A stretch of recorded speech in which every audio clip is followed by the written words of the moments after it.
Hey guys, it's Joe with ProFlight Trainer. Continuing on with the flight accuracy test video series, and we're here with the DCS UH1 from, I think Belsim Tech is the developer for this aircraft. And we're going to start off with section 1, which is flight dynamics. And to set the stage for you guys, we are at Henderson Airfield in DCS 2.0. The field elevation is about 2,500 feet. Temperature outside, simulated of course, is about 20 degrees Celsius, and the aircraft here, the one we're using right now, weighs about 7,000 pounds. So we're going to take those conditions and go to the UH1 operator's manual, the actual one, not the one that comes with DCS. So I'm looking in the Army, United States Army UH1 operator's manual. So it's TM technical manual 55 dash a bunch of numbers dash 10. And in Chapter 7 has all the performance charts. So I'm looking at figure 7-3, and I plugged all those in, those 2,500 feet, 7,000 pounds, and we're going to do this for a 5-foot hover. And we should be, according to the manual, we should be hovering about 29% torque. And the torque gauge is going to be our primary instrument for this first series of tests. And I know it says PSI on there, but I'm accustomed to referring to torque in percentages. That's my preferred unit of measurement. So if you hear me say torque instead of PSI, that's, or excuse me, percent instead of PSI, we're talking about the same thing, okay? All right, so let's go ahead and start off with that hover power check. And bring the power in. Once again, we're going to keep an eye on our torque gauge to see what kind of power we have to work with here. And coming up to 5 feet. Oh, a little bit more. All right, there we are. Oh, almost. A little bit too much.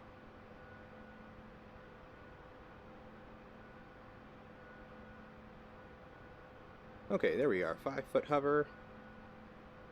And looking at the torque gauge, 5-foot hover almost. Yep. So we're looking at about 30% torque. Maybe actually almost right on the button for 29. So that's pretty good. That's not too, that's pretty accurate. So at least we know that the modeling here matches the performance prediction for the Army manual, at least. Now, of course, in real life, there's going to be all sorts of deviations. Well, is it actually going to be perfectly 20 degrees outside, or the elevation may not the elevation doesn't change, but you know, does the aircraft actually weigh 7,000 pounds and whatnot? But as far as we're concerned, for these conditions, that's pretty accurate. Okay, so next thing we're going to do, I'm going to put the aircraft on the ground here.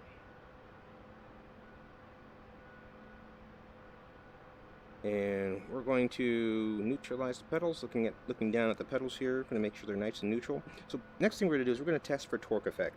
And basically we're making sure that that there's torque effect modeled in this thing. So in some other simulators you'll lift up on the collective without moving the pedals at all. And it's pretty unrealistic in most helicopters, especially helicopters as old and the size of the Huey.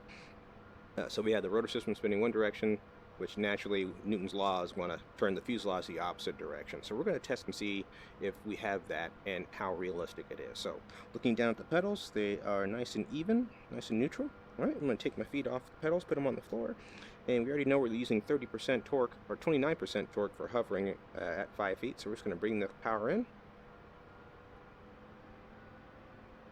coming on up. And as we get light on the skids, we can already see the aircraft starting to turn yaw to the right, which is a good sign. And bringing that power in, coming all the way up. Okay, so we've got, clearly have some right rotation going. It's not very fast though. Looking at the HSI here, we're doing about one run rotation every 10 seconds or so. So that's actually pretty slow. That may not be an accurate rate of turn with no pedal input. It seems a little slow to me. But then again, the UH1 is a larger aircraft, and it's not, we're actually pretty light, so there's not really a whole lot of torque to counteract here. I imagine if I yanked up on the collective, that rate of turn would increase. But for now, at least we know that torque effect is modeled. Okay, so I'm going to, from here, I'm going to see what it's going to take to actually stop this turn and how much pedal input we need to maintain our heading in a hover.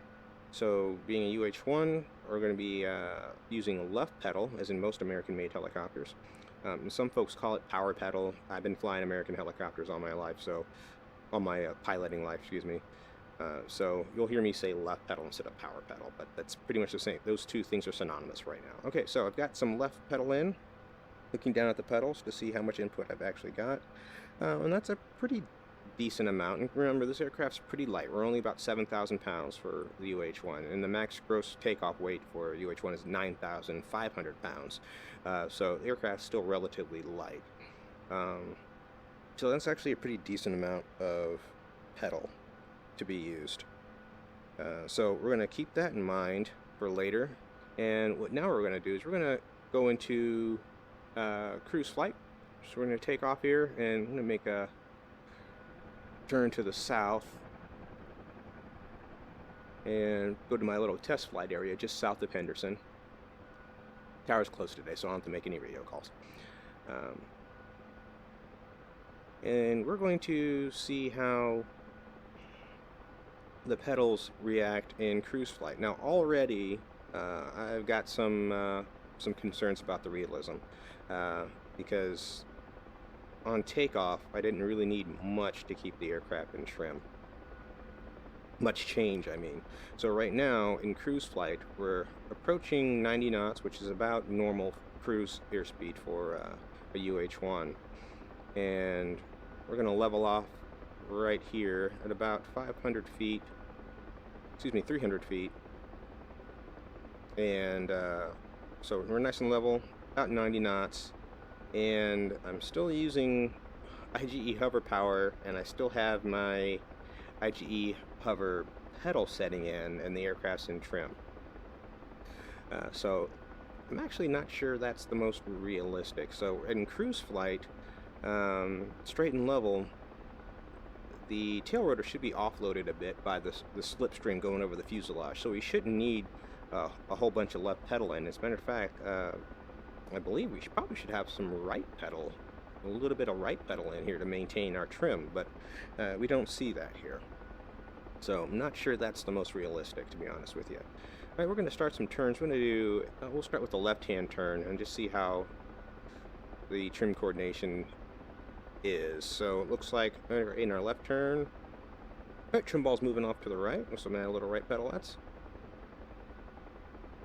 pretty realistic. I'm going to keep my altitude here, so I'm going to bleed off some airspeed. But so a little bit of right pedal, and this actually should be about what we need for straight and level cruise flight, not necessarily a left turn. Now it's a steep left turn, not steep left turn, we're about 30 degrees, that's not too bad. Let's try it to the right. So we're going to do a right turn here, get my altitude under control. Now one thing I did notice, the trim ball seems to be directly linked to the collective, which in most cases it should be, because the collective, you know, controls the torque, and that's going to cause the aircraft to be out of trim. However, it seems like this model seems to be ignoring the other aerodynamic factors that are in play here, like the slipstream across the fuselage. So we'll keep that in mind. All right. You know, I've got an idea here, and it'll take us back over to Henderson. I'm going to put the aircraft into a slight shallow dive. Now, if in most helicopters, during diving flight, the tail rotor gets almost completely offloaded, and you actually need right pedal to keep the aircraft in trim. So I'm going to dive back towards our little testing circle and see if there's any right pedal required. So I'm going to lower the collective just a little bit and nosing it over. This will be a shallow dive, so we're looking at about 10 degrees. Picking up airspeed. Okay, so here we go. little bit of right pedal here. So that's actually pretty good. That's actually pretty good. A little bit of right pedal here to keep us in trim. That's about right. Now, ironically, I think it's the amount of right pedal that we would have needed in cruise flight, not a dive. But, well, there you have it. They're trying. They're trying. Okay, so the next thing we're going to do is we're going to go back to an IG hover over here in our testing circle. We're going to note the position of the pedals, and then we're going to load the aircraft up to its max gross takeoff weight and see if there are any changes, which I suspect there will be, because DCS has got a pretty good reputation for accurate flight modeling. We already verified that our hover power check is right on the money as far as the books go. So back here at our circle, remove these pilot-induced oscillations here. Alright, so looking down at the pedals, that's our pedal setting for an IG hover at about 5 feet. Alright, and I'm going to lower the collective and leave the pedals where they are. And we got a little bit of left turn here. That's actually a pretty good sign. We'll talk about that later. Alright, so what I'm going to do is I'm going to pause the sim. We're going to switch to a aircraft that is at its max gross takeoff weight. So for this aircraft, it's going to be about 9,500 pounds. The temperature is going to be the same. The field elevation is going to be the same, and we're just going to compare the difference. So once again, looking down at the pedals, that's the position they're going to stay in.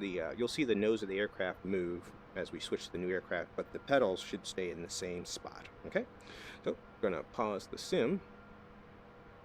Okay, and we're back in a 9,000 pound helicopter, and looking down at my pedals there, you can see that they are in the same position they were when we were in the 7,000 pound helicopter.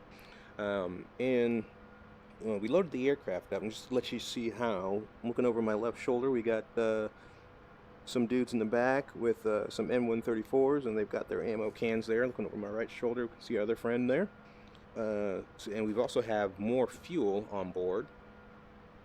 And we've also, it's kind of hard to see here, we'll take you for a quick outside peek.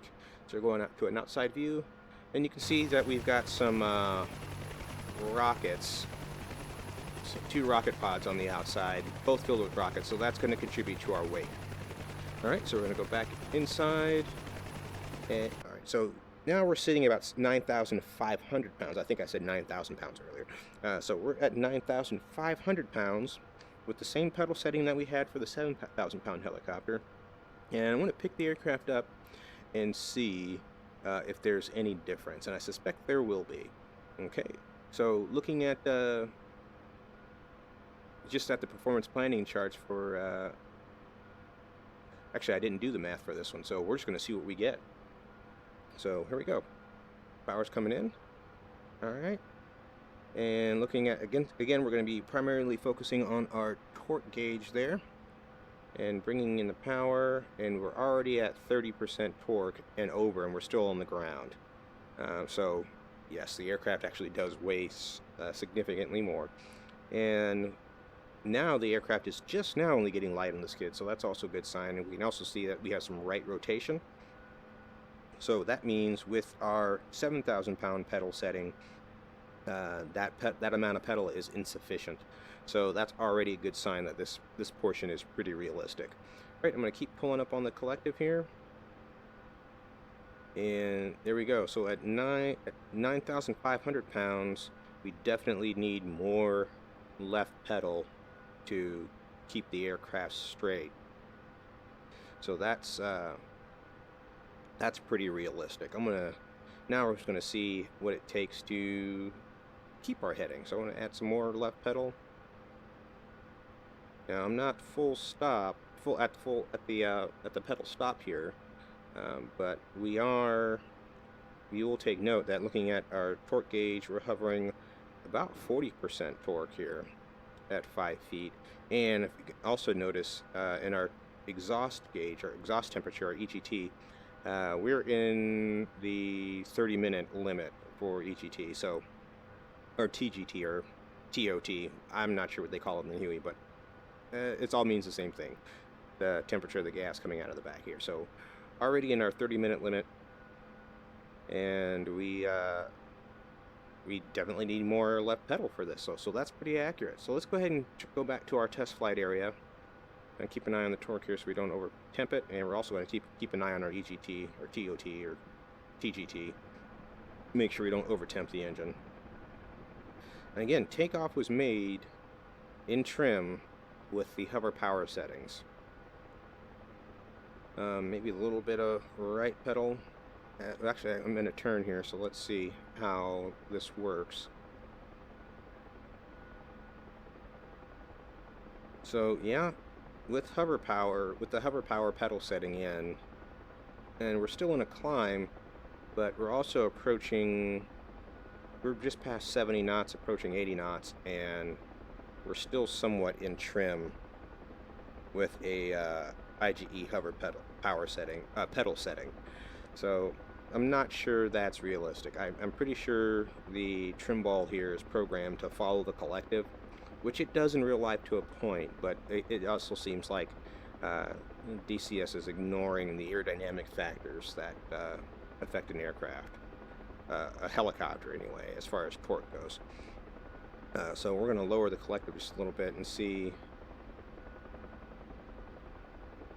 Actually, that's not really doing much. Okay, now it's starting to take the trim ball to the right. And that's a pretty significant amount of collective I took out to get that trim ball to move. So, not sure that's the most realistic. Alright, bringing that collective back in for cruise power. We'll do a couple of turns just to see. And, okay, looking for a little bit of right pedal here, which is good. I'm not keeping it my altitude very well, but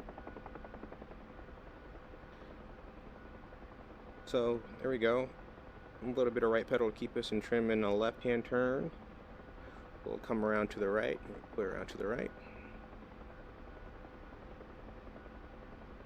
and we'll see how much power it takes.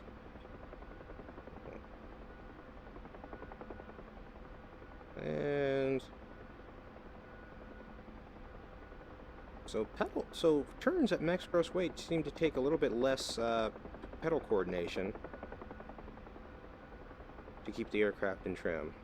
Of course, my altitude was all over the place, but still, now we're looking at a whole lot of right pedal to keep that in trim, which I wouldn't necessarily say that's a bad thing. So at least we know some of the aerodynamic forces are being modeled here, but not all of them. So I think perhaps that can be done a little bit better. So that's that should wrap it up for that test. Let me make sure we covered everything. As far as max takeoff weight goes, yep, I think we did. So what we're going to do is we're going to go back to our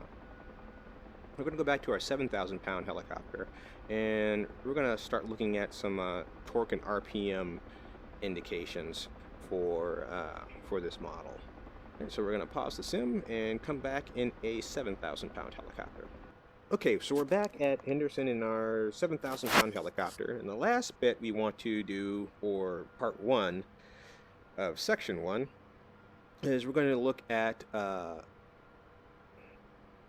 torque influence, the torque influence of the pedals. So what we're going to do is we're going to do a series of aggressive pedal inputs, and we're going to see how that impacts the rotor RPM. So with the way helicopters work, you guys know this already. If I jam in a bunch of left pedal, it's going to increase the pitch on the tail rotor blades, and that's going to increase the load on the drivetrain and the rotors and the entire drivetrain, and it's going to tend to want to slow the rotor system down. In an aircraft like this, I wouldn't expect to see too much of a reaction in the rotor RPM. Because it's governed, and it's governed pretty well, the UH1 is. But I would expect to see the effects of that governor, and that would be a torque spike. So we're going to start at a hover. So power's coming in. We just come up to a hover real quick.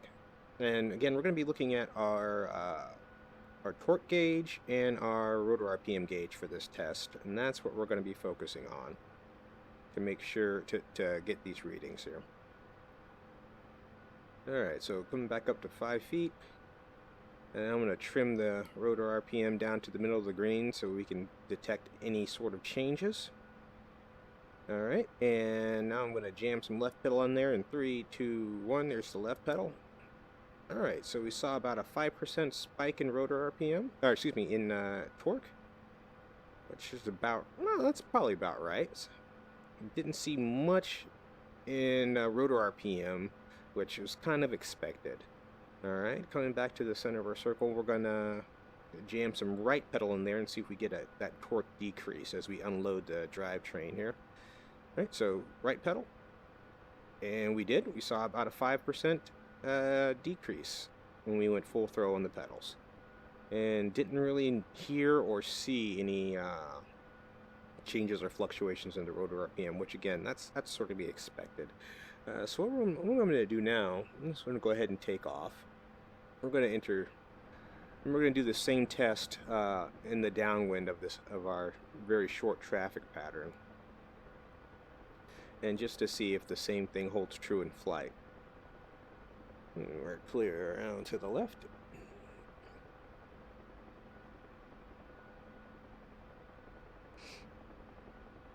Alright, so what we're going to do is we're going to establish level flight, and we're going to do the same test just in flight and see if we still get those torque fluctuations, which I suspect we will. I don't see any reason why we wouldn't. As we enter level flight here, and we're doing about 65 knots, which is fine. Torque is down to about 20%. So we'll see what happens here. Alright, so we're going to jam in some left pedal. In 3, 2, 1. Full throw left pedal. We saw about a 10% increase in torque. So much more in cruise flight. And we'll try the same to the right. A little sluggish, about 7% decrease in torque. So that's interesting. Not sure if that's realistic or not, but it is certainly interesting that we're getting a higher torque spike in cruise flight. Yeah, I'm not exactly sure why that would be, but that is certainly interesting to know. Okay, so now we finished part 1. We're going to move right on into part 2, and that's RPM. So we're going to be primarily focused on the dual tachometer there. And for those of you who aren't familiar with the UH1, in this dual tachometer, the small needle on the inside, that is the rotor RPM needle. That's the one that represents rotor RPM. And the long one that points to the outer ring there, that is engine RPM. Okay, so first test I'm going to do a rapid deceleration, just right here on the taxiway, a rapid deceleration or a quick stop or whatever you guys want to call it. So basically I'm going to rapidly slow down the aircraft while maintaining my altitude.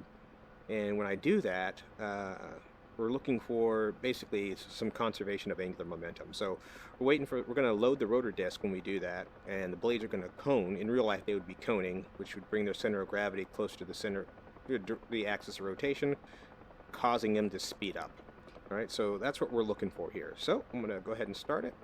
And we're expecting to see a rotor RPM rise if this is modeled correctly. So here it comes back, the cycle's going back, and there's our rise, yep. And subsequent drop as I recover pretty aggressively. Okay. So that's modeled pretty well. So yeah, points for that. It was pretty significant. It went all the way to the top of the green, which I'm assuming the governor took over at that point.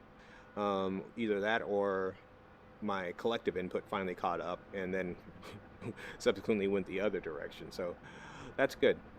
So we do have a pretty good reaction to a flare or a quick stop or rapid acceleration as far as rotor RPM goes. The next thing we're going to look for, next test we're going to do is we're going to test for a needle split. So again, focusing on our dual tachometer. Now this time we're waiting to see, we're looking to see if we get a realistic split in the needles between the engine and the rotor RPM. So in real life, the engine RPM will decay much faster than the rotor RPM would. We're going to do this test 3 times. We're going to start it on the ground at flat pitch and rolling the throttle off and see if we get a good needle split there and see how much needle split we get. Then we're going to do it from a hover, and then we're going to do the same thing from cruise flight. And cruise flight is essentially going to be an auto rotation, and we're just waiting to, and we just want to see if we get that nice clean needle split. Okay, so we'll start again on the ground. We'll begin on the ground, and we're going to roll the throttle off, looking at our dual tachometer. In 3, 2, 1, throttle's rolled to idle, and looks like both needles are coasting down together, which isn't, kill that rotor RPM low horn, which isn't the most realistic. As a matter of fact, that's not really realistic at all. For that to be realistic, that would mean in real life there's some sort of overrunning clutch or sprag clutch or freewheeling unit issue. All 3 of those things are essentially the same thing for the purpose of this evaluation. So that would indicate a somewhat horrifying maintenance issue in real life. And as a matter of fact, on most helicopters, that's something, most single-engine helicopters anyway, that's something you would actually test to make sure you get that needle split. So that's not encouraging. So we'll try the same thing from a hover and see what kind of reaction we get. Alright, we'll pick up to a hover.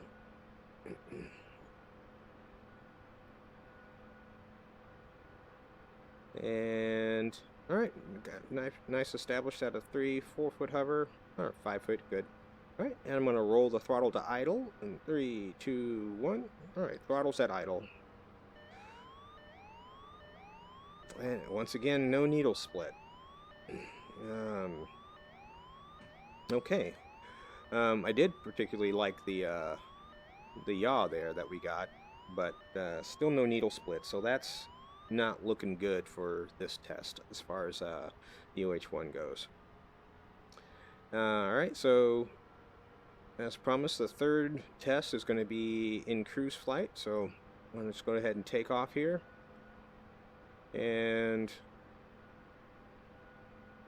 we'll see if we can't get a needle split in flight, which I'm hoping we will, although I'm not confident. So we should definitely get a needle split this time, because the rotor system would be driven aerodynamically. So as and basically what I'm going to do is I'm going to do an auto rotation. I'm going to lower the collective all the way to the ground, no, all the way to the floor, as I roll the throttle off, and the auto-rotated forces should keep the rotor spinning while the engine RPM decays and falls away. So we should definitely see a needle split this time. Alright, we're clear around to the left. So hopefully we'll at least see one of the 3 of our tests work properly, although I am not going to hold my breath. Alright, so as we roll out here on runway 35 left, we'll go ahead and initiate our auto rotation. So lowering the collective, rolling the throttle to idle, a little bit of acyclic and right pedal. Okay, so no needle split. I'm looking at the dual tack, no needle split. Everything is rising together. So again, that's not a good sign. Throttle's coming back to fly and bringing in power. Not a good sign, actually. So, not really going to give him points for that one. And I'm not sure it's always been like that. I've had this module for a few years now, and I'm not sure if I'm just remembering incorrectly, but I seem to remember actually having a needle split in all 3 of those scenarios when I first got it. So maybe that's something that was a function that was lost in one of the many updates. While I'm up here, let's do one more, and we'll start this one. Well, instead of starting this one by rolling the throttle to idle, I'm going to activate the fuel shutoff. So I'm actually going to shut the engine down and see what happens. And hopefully that will give us the needle split. Now, if we did this in real life and we lost the engine in real life and we didn't get a needle split, that'd be horrifying. But well, hopefully, since we're in the sim, I'm willing to risk it. 'Cause otherwise, if this was real life, I would have rejected this helicopter a long time ago. Alright, so there's my fuel shutoff valve, and it's going to off. So fuel is off, lowering the collective, a little bit of right pedal. Okay, and there's our needle split. We finally got the needle split we've been looking for. Alright, keep that rotor RPM in the green, and we're sort of committed to this landing, so I'll keep it going here. But that's what we've been looking for this whole time, is that needle split right there. Alright, I'm going to come back outside so I can finish this auto. So, actually took 4 tests to find the actual needle split we were looking for. But, sorry, that was a bad auto, but I'm talking. And I turned on the squelch. But that was a... that's not very realistic, unfortunately. That's sort of disappointing for a model that's been doing so well so far. So I think this may have been a function that was lost in an update. I'm not sure if I remember us actually having that in the past, but it's not present now. So the next thing we're going to do is we're going to go up, switch airfields, switch gears for a minute, and we're still talking about rotor RPM, but we're going to go up to a new airfield, and we're going to go up there with a heavier helicopter, and we're going to do some power limited operations, some hot and high and heavy operations, to see how the rotor RPM and the model reacts to that. Okay guys, so we're here in a different airfield. We're now at about 5,000 feet is the field elevation here, and we load the aircraft up with some more gas. And looking over my left shoulder, our friends with their M134s are back, along with the cans of ammo. And it's about 40 degrees Celsius outside. So we've increased our our field altitude about 2,500 feet. We've increased the temperature 20 degrees, and we've increased the weight of the aircraft about 1,800 pounds. So no rockets this time. But we do have our buddies with M34s and their ammo in the back, so that's going to weigh us down a little bit. So we're sitting at about 8,800 pounds. So we're going to be what I think is OGE power limited. So we're going to do a quick little hover power check here. And I know we're going to be limited on power, but how limited, I'm not exactly sure because I didn't do the math. So we're just going to wing it and see. So coming up to a hover, we're already well above what our IGE power was down at Henderson, which is to be expected. And one thing to note, we are at the very top of our 30-minute transient range on our exhaust temperature there, and we can see our rotor RPM is already starting to hang out in the low end of the green. And I can use our beep switch, our governor increase switch, and we're not getting any extra power out of that. So hovering it in ground effect about 35%-ish. 36%. So yeah, we're definitely power limited here.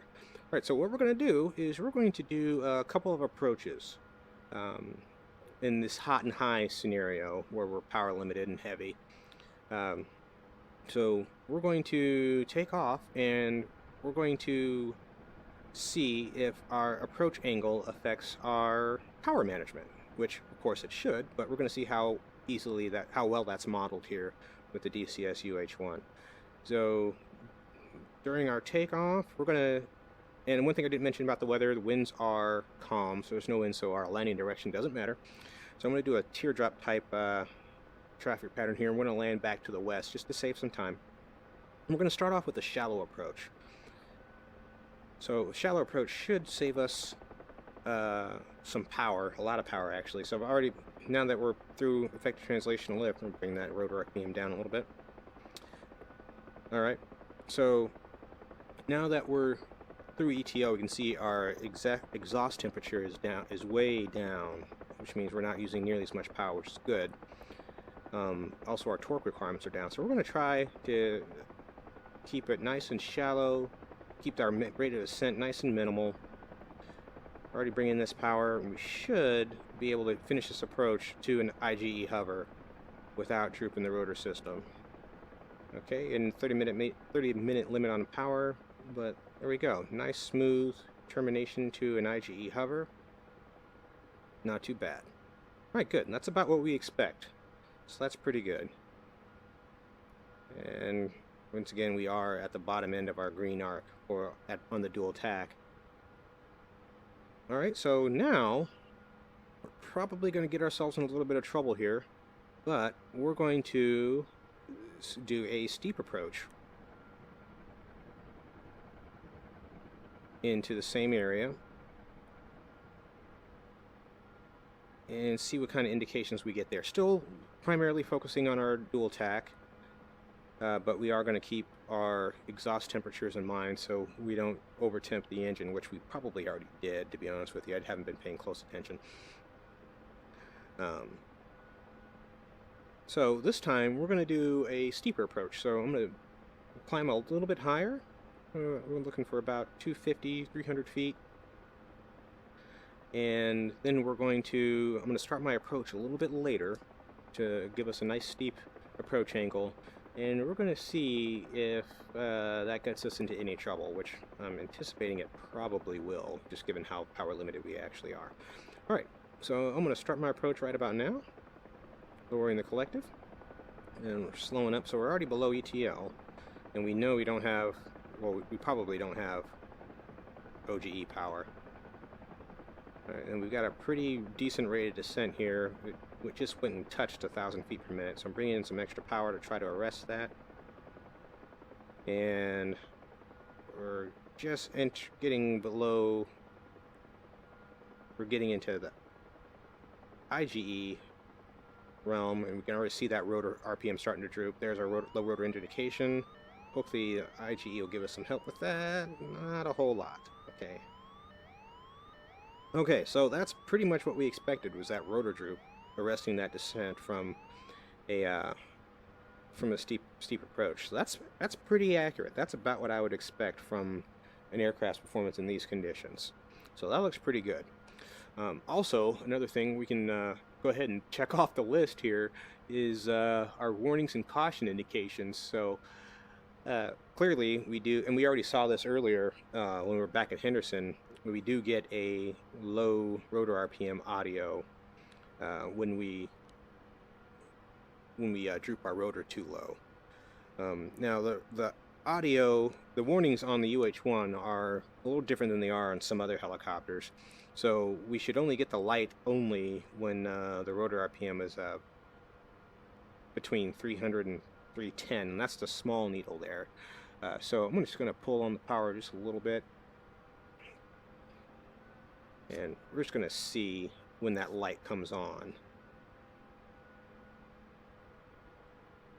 Alright, so there's the light, and there's the audio, and the audio comes on when the engine RPM gets low, and off the top of my head I can't remember what it is. I have it written down here right next to me, but as of now, those indications look like they're pretty realistic as far as what the UH-1 manual says. So yeah, as soon as the engine gets below 6100 RPM, which is about where we got that audio. Yep, there it is. So it just went below 6100, and we've got the light and the audio. So that's pretty realistic. So points for that. All right, guys. So now we're going to do some evaluation of the collective.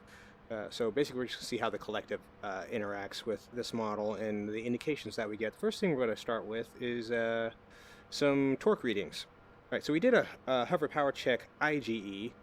So now, and we've already got those numbers, and we found that those are pretty good, actually pretty spot on, according to my performance planning using Chapter 7 of the performance charts in the operator's manual. So what we're going to do now is we're going to try some OGE stuff and see how that rates. So I did the math on this and used the charts in Chapter 7, and I came up to about 33 to 34% torque. It was kind of the scaling on those things is kind of weird. So I'm guessing somewhere between 33 and 34% for 7,000 pounds at 2,500 feet at 20 degrees Celsius outside, which is what this entire test is based on. Alright, so we're just going ahead and pick up to a OGE hover, and the UH-1 manual considers anything 50 feet or higher as out of ground effect. So we're just going to come up to above 50 feet. We're going to shoot for about 60 to 70 feet. And we're just going to see what our torque reading is. Yeah, climbing. All right, we're above 50 feet. Right there, about 60. All right, 70 feet, that'll do. All right, looking at the torque gauge. Huh. At 75 feet, we were right at 30% torque. So that's not much of a difference. Oops, I'm starting to drift a little bit. That's not much of a difference at all, really. I'm not sure that's... Actually, I'm positive that's not very realistic. Only have a 1 to no % difference between IGE and OGE hover power. Even though they were the same weight, there's a lot more induced flow, and you get a lot larger vortices going on at OGE. So it should not be hovering at the same power. That's essentially the same power. Like I said, I predicted 33 to 34%. We were 4% below that, and that doesn't seem very realistic to me. So I'm not sure that is accurate. So not a whole lot of points for that. So let's move on to the next bit. Let's talk about the RPM reaction with the collective. So unlike the pedals, I do expect to see some RPM changes with collective applications. So, doing some aggressive collective inputs, I would guess that not guess, but I would expect to see fluctuations in rotor RPM with aggressive collective inputs. So, pulling up on the collective equals more drag on the blades. You should see the rotor RPM start to droop, and putting the collective down, we should see the rotor RPM start to climb as that drag is reduced. And we've seen that a couple times so far in the video where I've done that. But now we're just going to do a purposeful test here just to make sure. So we're going to start in cruise flight here, and I'm going to bump the we're actually pretty good. I was going to bump the RPM down to the center of the green, but we're actually about there. All right, looking good. All right, so I'm going to get to cruise power here. Keep it straight and level. And I'm just going to yank up on the collective, see if we can get that rotor to droop. Even though I think we already know it will. All right, so we're reducing the power just a little bit more. All right, so collective's coming in. Start drinking the collective, and yep, we saw the collective droop down all the way to the bottom end of the green arc for the rotor needle, or for the engine needle. That's pretty realistic. And as we're in a turn here, I'm going to level us out, and we'll lower the collective, and we'll see what the rotor RPM does, or what the dual tack does, rather. So we're looking at both of them. Alright, I'm just going to put it down. Oh, and we saw an increase. Oop, I don't want to overspeed there. Okay, so then the tendency to overspeed is actually pretty interesting. I'm not sure it's that rapid with this high inertia rotor system, but it is prevalent. So it's present, excuse me. And so that's pretty realistic. We'll give them points for that one. All right, the next one we're going to do for part 3 is we're going to look at the vertical climb rates. So again, looking at the performance charts in Chapter 7, at the cruise chart specifically for this altitude, temperature, and weight, our max rate of climb, max endurance airspeed should be around 55 knots, somewhere in there. So what we're going to do is we're going to do 3 separate takeoffs and compare our rate of climb. So for this test, we're going to be looking at our VSI primarily. So this instrument right here. I better look outside before I crash. So we're going to be looking at our VSI, our vertical speed indicator. And for this test, we're going to do 3 different takeoffs. We're going to do one with 0 airspeed. We're going to do one at our max rate of climb, max endurance airspeed. And we're going to do one at an airspeed that's faster than both of those. And we're going to compare our rates of climb. And for this test, we're going to use about 10% above hover power. So we're here back at our 5-foot hover. Still back at 29 to 30% torque, which apparently is the only hover power this setting this helicopter needs. And we're going to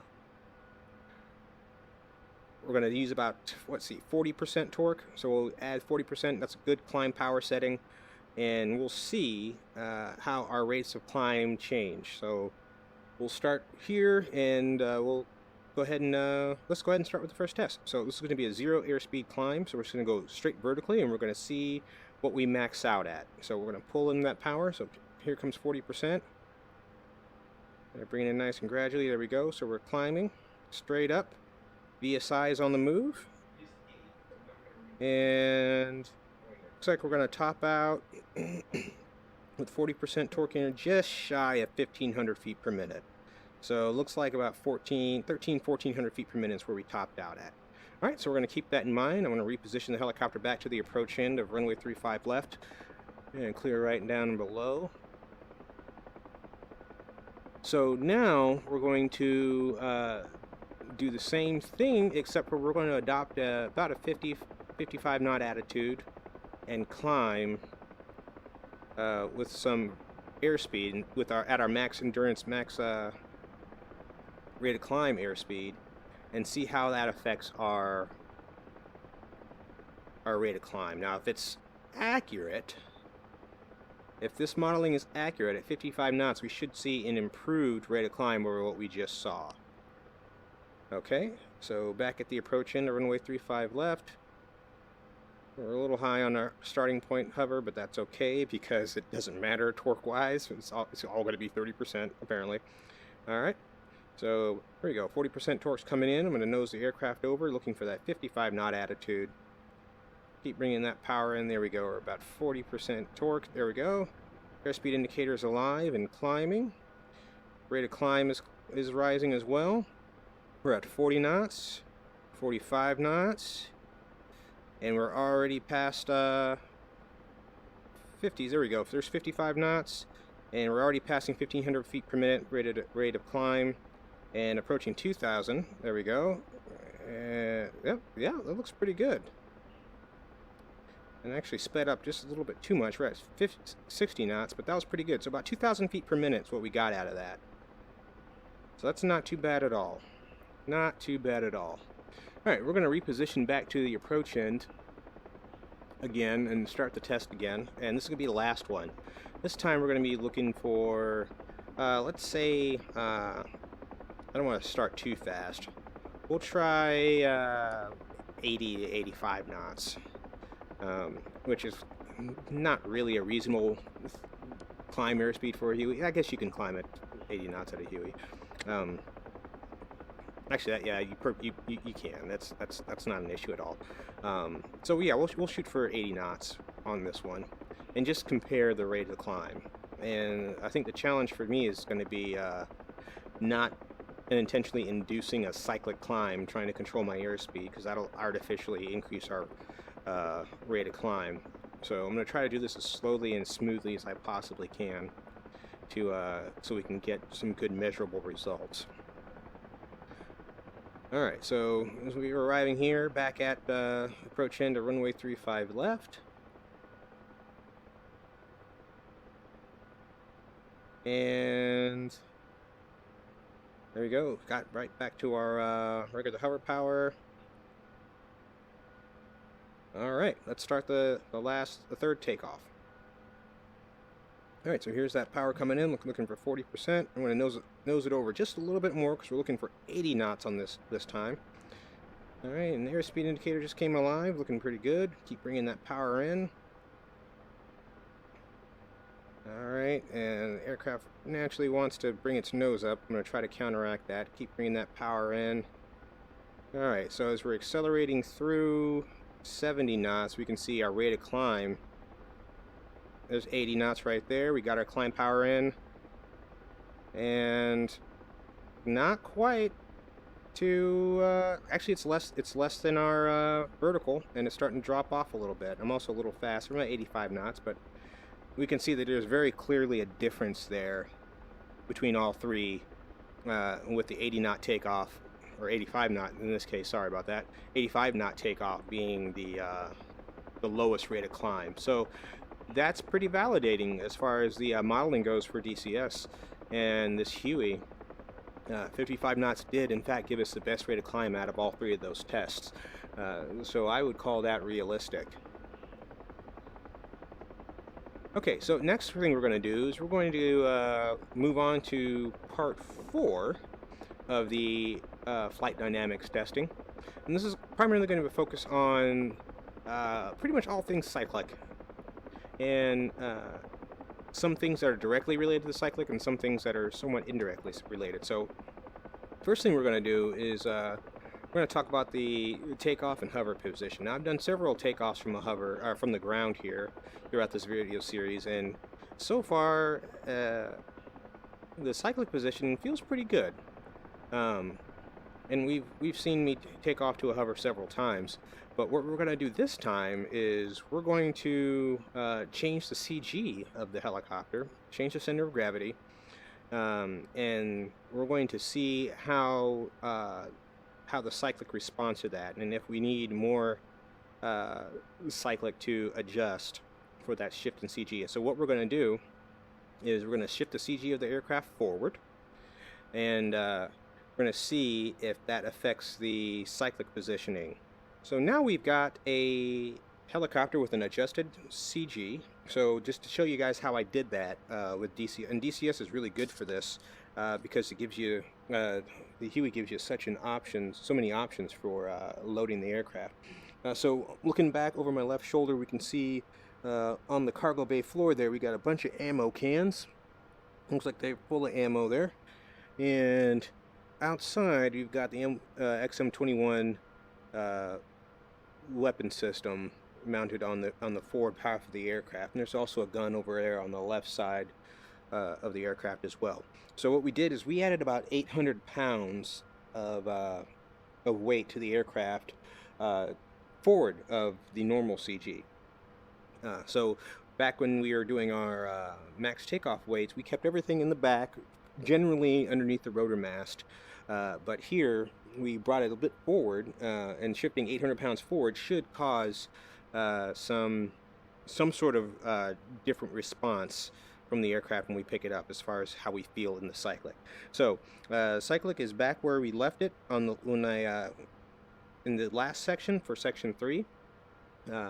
So what I'm going to do is I'm going to do a normal takeoff, and we're going to see if the cyclic positioning needs to be changed as a result of this shift in CG, and I suspect it will. So we'll go ahead and bring up the power, and again we're at 800. We weigh about 7,800 pounds now, so I'm not too much concerned about torque this time, but I am concerned about the cyclic positioning. All right, so power's coming in, and a little bit of pedal there, and okay, there we go. See, we can already see the nose of the aircraft wanting to dip with the normal center cyclic placement.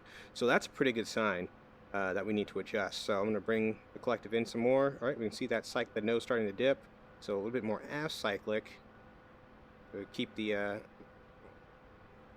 aircraft in one spot here. So that's pretty realistic. That's a pretty realistic cyclic response to that forward shift in center of gravity. And the aircraft looking outside is hovering noticeably. Looking out my right door, and better references out the left door, it's hovering noticeably more nose low. So that's pretty realistic. So yeah, points for that.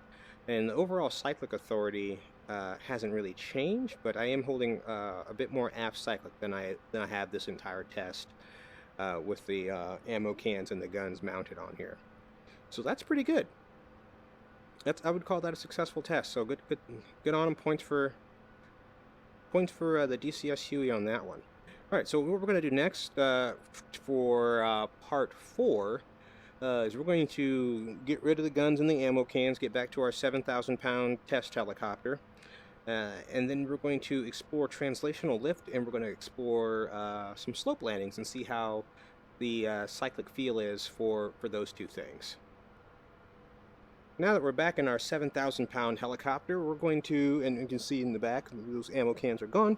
Now we're going to look at translational lift, and we've seen it a couple times throughout the review, throughout this video.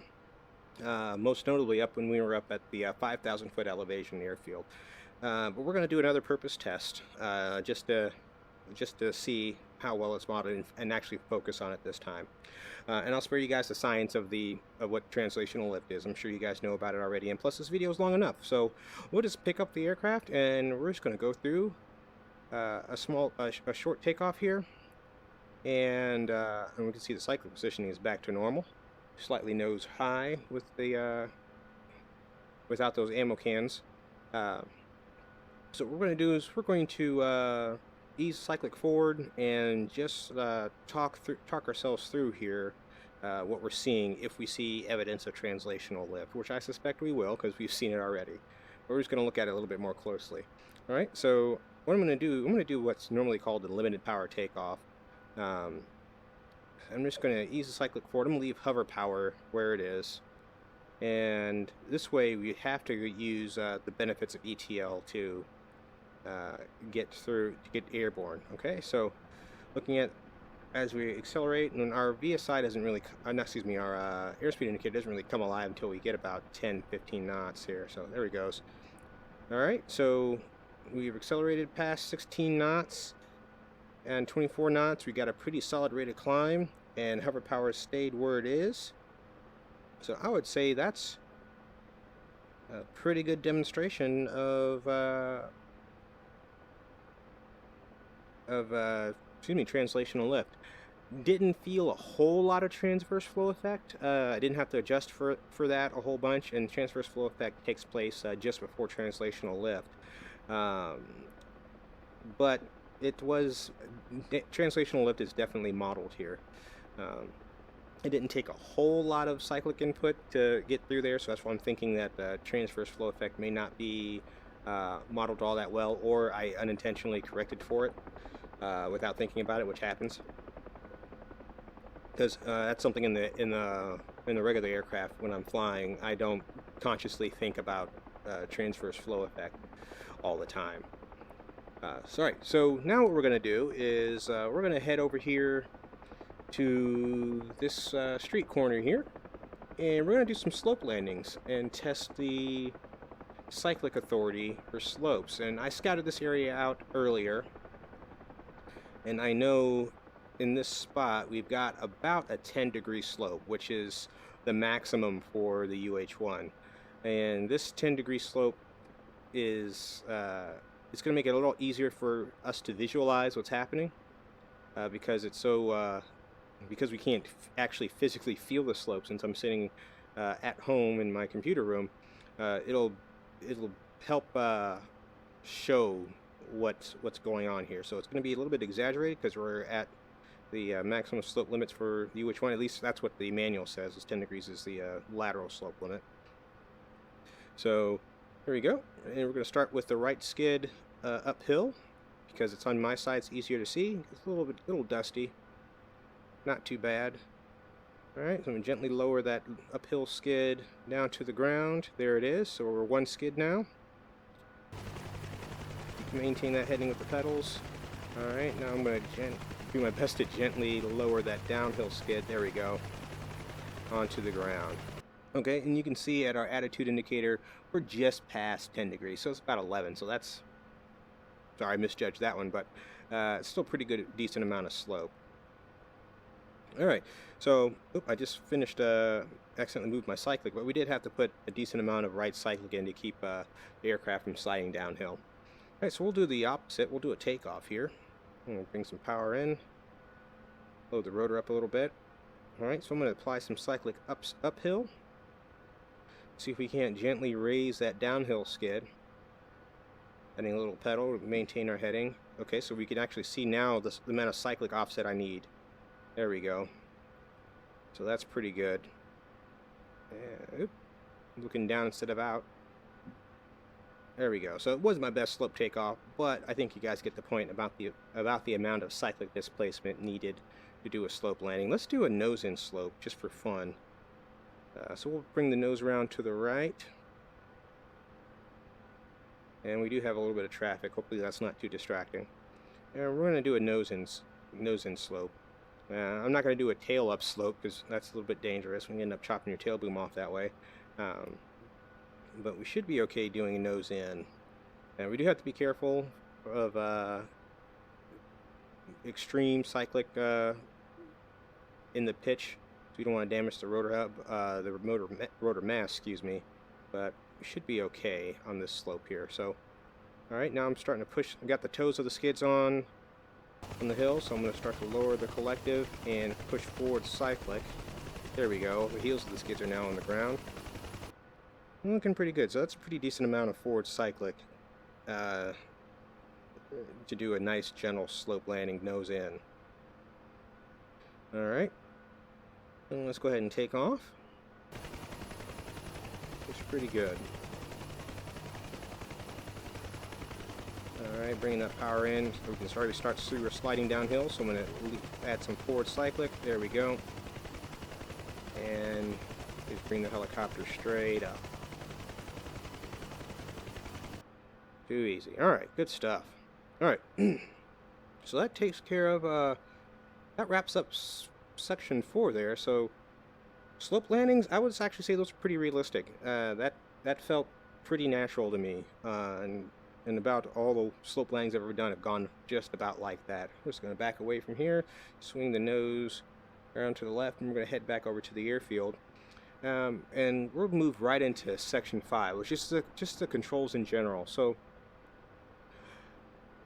overall, the flight control response for the DCS UH1 is actually really good. It's one of my favorite sim helicopters to fly. It's not as responsive as some other helicopters are, especially in DCS when you compare it to an aircraft like the SA-342, for example. And that's by design. The UH-1 is got a good reputation for being a very forgiving, docile handling helicopter.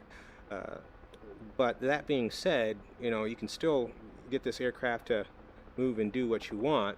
It's just going to be a little bit more docile when it does it. It still has good maneuverability. Its agility is that of a transport, of a utility helicopter. So I wouldn't expect to do any sort of like you know, Red Bull BO 105 type maneuvers in a UH-1, but she can certainly do everything a regular helicopter is supposed to do. And as far as flight control inputs go, the flight control inputs are pretty good, pretty realistic as far as cyclic input goes. So, you know, very rarely do you ever go full throw on the cyclic, and even doing a maneuver like this where there's a lot of cross controlling going on between the cyclic, collective, and pedals, the amount of cyclic input needed is very minimal to get the aircraft to do what you want, and that's realistic. I mean, if you're going past, you know, 1.5, 2 inches of displacement on the cyclic, that's typically not very realistic when you're doing any sort of normal maneuvering flight. The tail rotor response is really good, and we, as far as the pedals go, and we established that in our test. If I had one complaint about the flight control handling in the UH-1, that would be the collective. The collective really feels like it's got some sort of stability augmentation on it, where you can set it and basically forget it. Which some aircraft are like that, and a lot of the UH-1's younger cousins, like the 412, have stability augmentation systems that help with that. However, the H model UH-1, as depicted in DCS, does not. So I kind of feel like the collective is a little bit too forgiving, because we can like just set it here and do 360-degree pedal turns, and our altitude doesn't really move much. I don't really need to make any changes.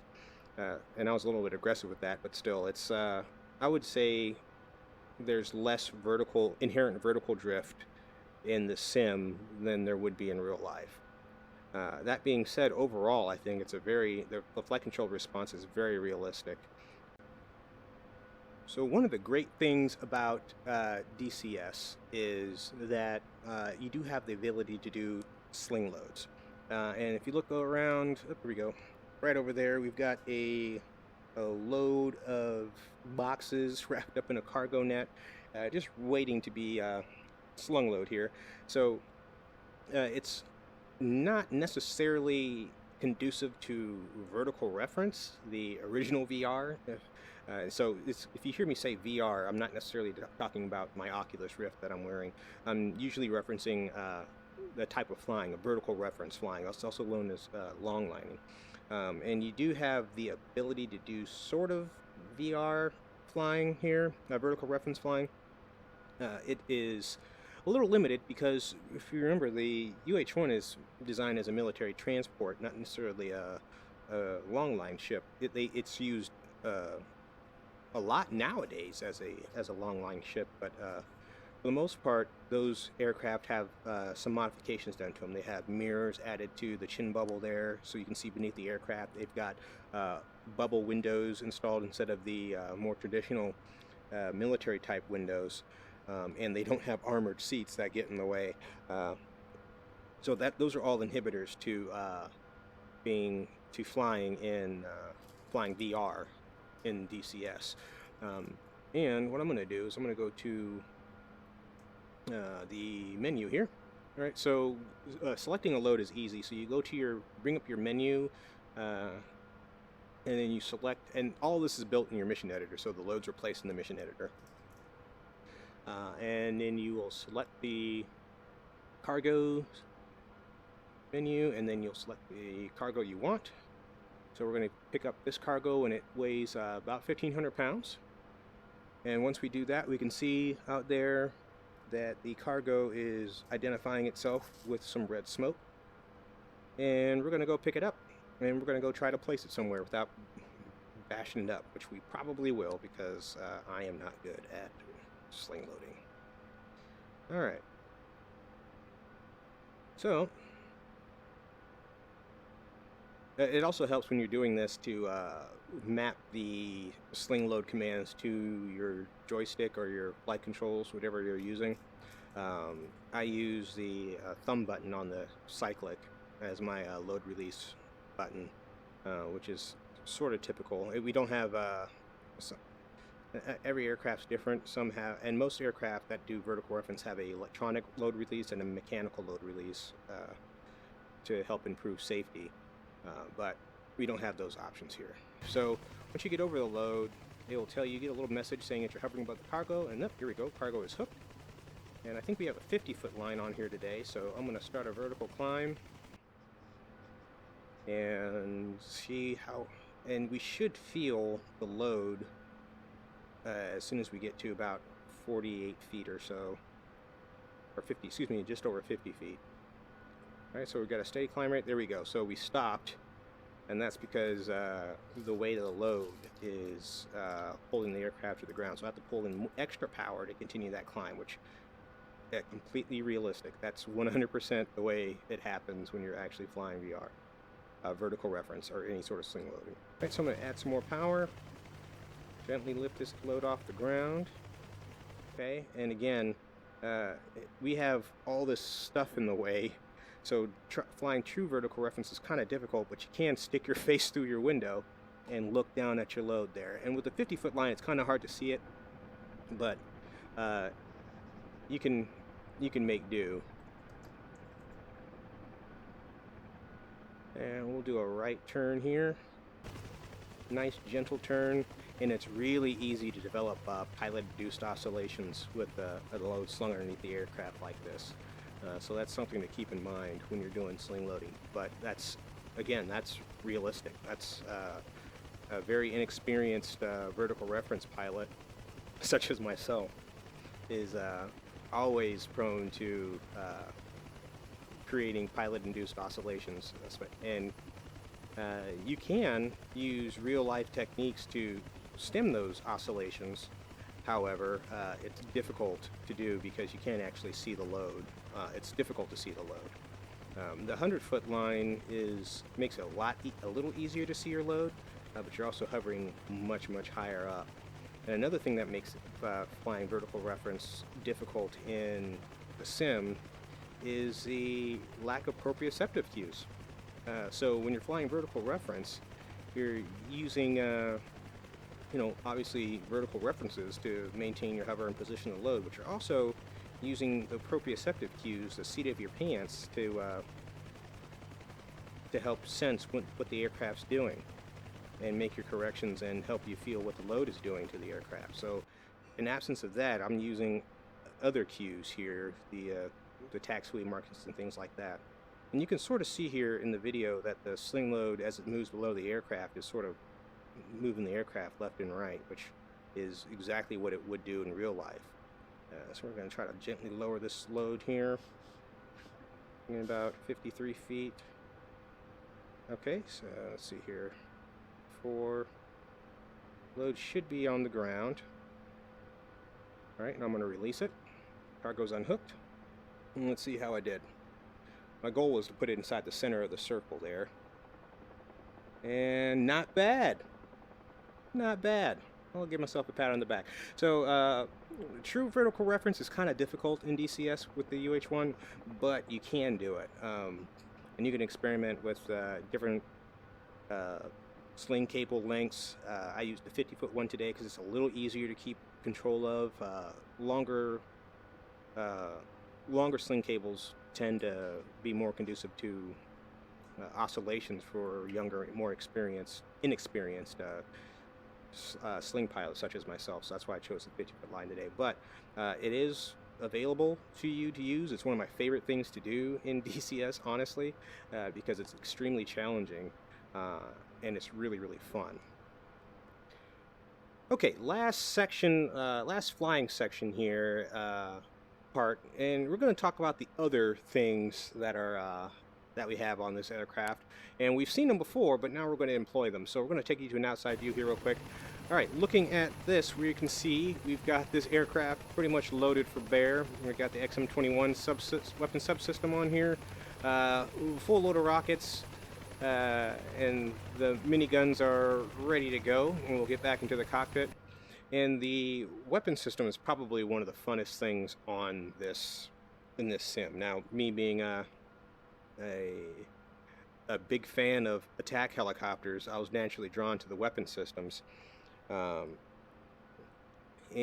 the UH1 actually does a pretty good job, and by that I mean DCS does a pretty good job of weapon system modeling.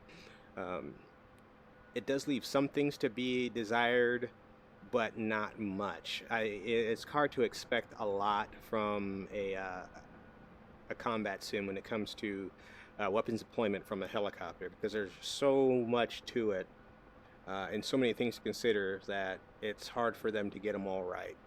And expecting them to get them all right is, I don't know, I think that's expecting a little bit too much. But it is close enough to be really, really fun. So I set up some targets here just south of Henderson, and we're just going to exercise the weapon systems a little bit. So looking at my center console, right, my weapons are now armed, and we're going to start with the rockets first. And there's right there by that intersection there is where our rocket where our target array is set up. I mean, it's been a while since I've fired rockets off of this thing, but we should be doing okay. Well, I should be fine. All right. So we got our sighting reticle down, and the detail on the sighting reticle is actually really, really good. I've compared this to the actual reticle on a real UH1, and it's pretty close. It's pretty darn close. I forgot to arm the system. What did I forget? Oh, I forgot to select the salvo. Sure did. That's why the rockets didn't fire. So, as in real life, if the aircraft isn't configured properly, the weapons don't fire. So that's good on them. All right. So what I forgot to do is I had the rocket salvo set to 0. So now I just set it for to fire 1 pair at every trigger pull. So that should help me engage these targets. All right. So I'm going to turn back inbound, and we're going to shoot a couple rockets, and then we'll come back around for a minigun pass. And you guys can see it's just loads of fun. It's loads of fun. So I'll bring my my sight down, and we'll fire a couple rockets at those trucks down there. There we go. Oop, a little bit long on that one.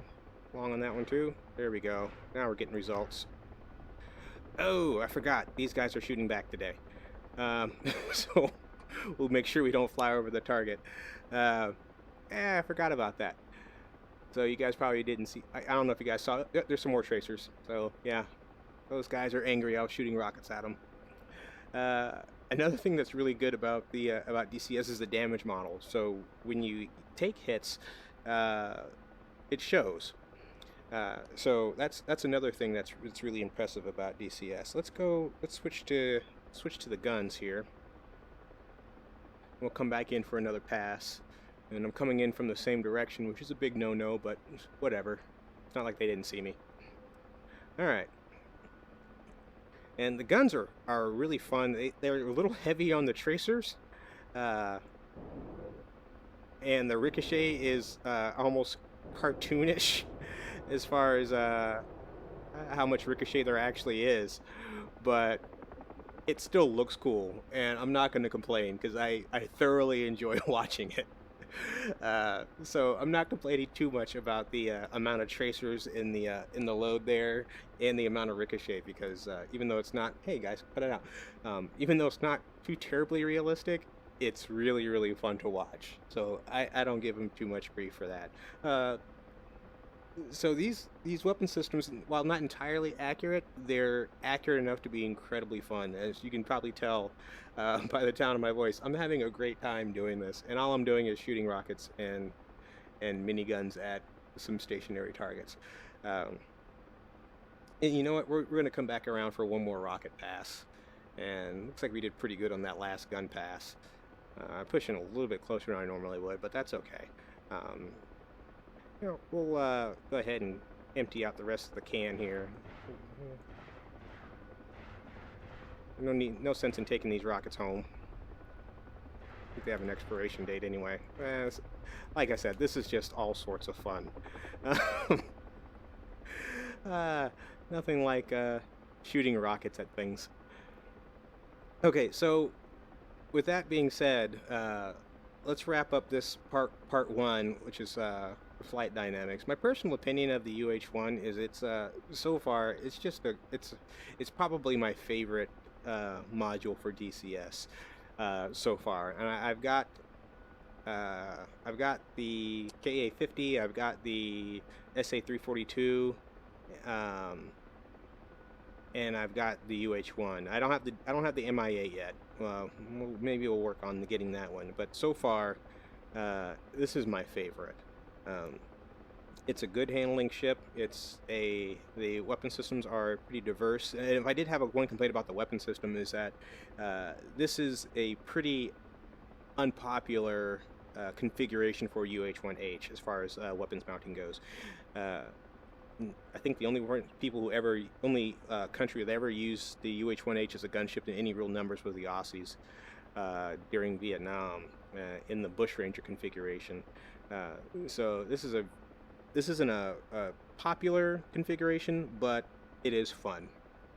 It is fun, and that's what I can say about this module in general. Is that it's just genuinely fun.